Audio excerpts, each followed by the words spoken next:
Svensson som har fått uppdrag att spela första 4:52 och jag har ett rejält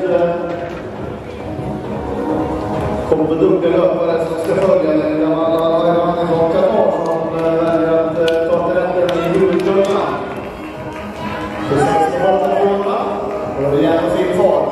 Johan Svensson som följer Gunnarsson och Mohammadi. Asplund flyger med ett lätt bakomluta nästan på sista platsen i nuläget och Eriksson dundrar på det före.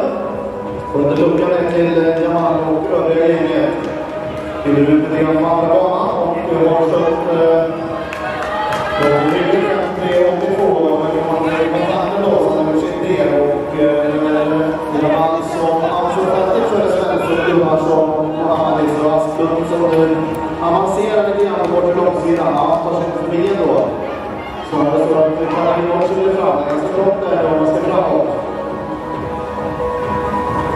Symbolet här är 49-86 som Birster och de går ner på 10-15 och nästa Svensson för Gunnarsson. Och Asplund har uttaget en fart för en och till plats kommer för en god fart på det. Utmanar även Gunnarsson, men får backa tillbaka. Det är Johan Svensson som har greppet med sista 100 meter. Och Hässelby och Skånvägen i duellen och en seger i raka spåret.